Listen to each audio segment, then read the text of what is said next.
জ্বালানি তেল নিয়ে তথ্য বিভ্রাট দূর হচ্ছে না। সরকার বলছে জ্বালানি তেলের পর্যাপ্ত মজুদ রয়েছে, আর পেট্রোল পাম্প ওনার্স অ্যাসোসিয়েশন বলছে গ্রাহকের অতিরিক্ত চাহিদার কারণে লাইন দীর্ঘ হচ্ছে। সরকারি গবেষণা প্রতিষ্ঠান BIDS এর মতে সরকারিভাবে রেকর্ড রাখার ব্যবস্থা থাকলে জ্বালানি তেল বেচাকেনাই লম্বা লাইনে অপেক্ষার ভোগান্তি অনেকটাই কমতো। বর্তমান ইরান ইসরায়েল আমেরিকা যুদ্ধে জ্বালানি তেলের ব্যাপক সংকট দেখা দিয়েছে সারা বিশ্বে। বাংলাদেশে কি অবস্থা রয়েছে? বলা হচ্ছে দেশের পেট্রোল পাম্পগুলোতে তেল আছে, কিন্তু তেল না পেয়ে ঘন্টার পর ঘন্টা অপেক্ষা, মোটরসাইকেল, গাড়ি, ট্রাক, বাস সহ শত শত যানবাহনের অপেক্ষা। এই অপেক্ষার শেষ কখন শেষ হবে কেউ বলতে পারে না। আসলে কি তেল আছে নাকি তেল নেই? দেশের চলমান জ্বালানি তেল সংকটের পেছনে একটি শ্রেণীর অপতৎপরতা কাজ করছে কিনা সেটি একটি বড় প্রশ্ন। কেননা সরকার কিন্তু বারবারই বলছেন দেশে জ্বালানি তেলের কোনো সংকট নাই, অথচ কোনো কোনো গণমাধ্যমে খবরে বলছে অসংখ্য পাম্প বন্ধ, আর যেগুলো খোলা আছে তার সামনে যানবাহনের দীর্ঘ সারি, ঘন্টার পর ঘন্টা অপেক্ষা করেও কেউ তার কাঙ্ক্ষিত তেল পাচ্ছেন না। যার চাহিদা আসলে 15 লিটার তাকে দেওয়া হচ্ছে 4-5 লিটার। আপনি তো তেল নেওয়ার জন্য এসছেন, তেলের আপনার এই যে তেল না পেয়ে আপনার কি সমস্যা হচ্ছে? সমস্যা হচ্ছে আমার ব্যক্তিগত কাজে যানজটের জন্য দুপাল্লায় যাওয়ার জন্য সমস্যা হচ্ছে, বাচ্চাকে স্কুল নিয়ে যাওয়ার সমস্যা হচ্ছে, এইটাই নিয়ে। আগের মতোই clean. Berger easy clean fresh, দেয়ালে দাগ থাকবে না, রাখবে সুরভিত। তেল না পেয়ে আপনার কি ধরনের সমস্যা হচ্ছে? সমস্যা তো অনেক সমস্যা। আমাদের প্রতিদিনের যে যাতায়াত, আমাদের কাজকর্মে, পাশাপাশি বাচ্চাদের স্কুল, তো এগুলা যেটা হচ্ছে সরকার দেখেন, সরকার তেলের দাম বাড়ায়নি, এটা ঠিক আছে, কিন্তু আমরা তেল তো পাচ্ছি না। তেল না পেলে তো আলটিমেটলি আমার রিক্সাতে যাতায়াত করতে হচ্ছে, আমার তো আরও জরিমানা বেশি যাচ্ছে। আমরা আসলে শুনছিলাম আসলে যে মানুষের দুর্ভোগের কথা। আসলে কেন এই অবস্থা?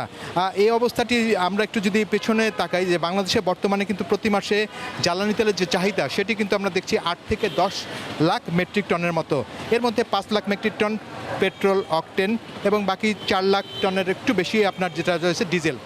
জানা গেছে নতুন করে কিন্তু 5 লাখ মেট্রিক টন তেল কিন্তু এরই মধ্যে আপনার এসে পৌঁছেছে, আরও 2 লাখ মেট্রিক টন তেল পাইপলাইনে রয়েছে। চলুন দেখি সরকারি গবেষণা প্রতিষ্ঠান BIDS এ বিষয়ে কি বলছে। এটার একটা বাড়তি কারণ আছে। বাড়তি কারণ হচ্ছে, আমি যদি প্রতিদিন একটা গাড়িকে 10 লিটারের জন্য একটা কোটা দিয়ে দিই, এই কোটাটা টু স্মল, তাহলে ওই গাড়িটা প্রতিদিন আবার পেট্রোলের জন্য লাইনে দাঁড়ায়। কিন্তু আমরা সাধারণভাবে কি করতাম, সপ্তাহে একদিন পেট্রোল কিনতাম। এই যে সপ্তাহে একদিন পেট্রোল কেনার যে কোটাটা, সেটা যদি আমার থাকতো এবং সেটা যদি রেকর্ডেড থাকে, তাহলে আমি সপ্তাহে একদিন ওখান থেকে কিনবো, সেই ক্ষেত্রে এই লাইনটা দেখা যাবে না। আমাদের সাথে এই মুহূর্তে যোগ দিচ্ছেন পেট্রোল পাম্প ওনার্স অ্যাসোসিয়েশনের সম্মানিত সভাপতি। আমরা তার কাছ থেকে আসলে জেনে আসবো যে মূল সমস্যাটি কোথায়।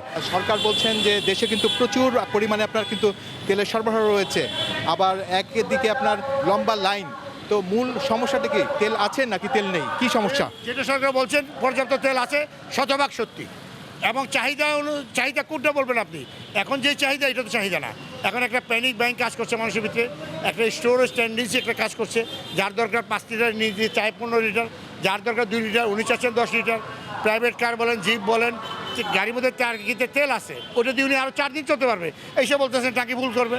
আপনি দেখেন কিছুক্ষণ যদি এখানে আপনি শ্যুট করেন, আপনি দেখতে পাবেন আমরা যে 2000 টাকা তেল দিতে চাইছি, 2000 তেল দিতে গেছি, 400 টাকার তেল গেছে, বেড়ে গেছে।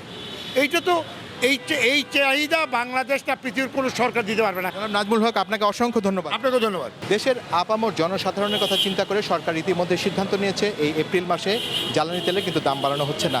একই সাথে শুধু জ্বালানি তেলের দাম বৃদ্ধি নয়, পাশাপাশি দেশে যে জ্বালানি তেলগুলো রয়েছে সেগুলোর মজুদ পরিস্থিতি যেন ঠিক থাকে, সে কারণে কিন্তু আপনার সীমান্তে কিন্তু আপনার কঠোর নজরদারি রাখা হচ্ছে। এবং শুধু সীমান্তে কঠোর নজরদারি না, পাশাপাশি যদি অবৈধভাবে আসলে জ্বালানি তেল যেন কোনোভাবে মজুদ না হয়, সে বিষয়টিও কিন্তু আপনার সরকারের পক্ষ থেকে সর্বোচ্চ গুরুত্ব দিয়ে দেখা হচ্ছে। একই সাথে কিন্তু আসলে এখানে আরেকটি বিষয় কিন্তু আপনার বারবারই উঠে আসছে।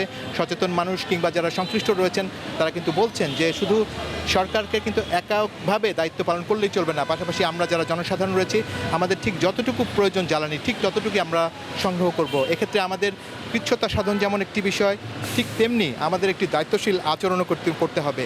শাহরিয়ার ইমন, দীপ্ত সংবাদ, ঢাকা।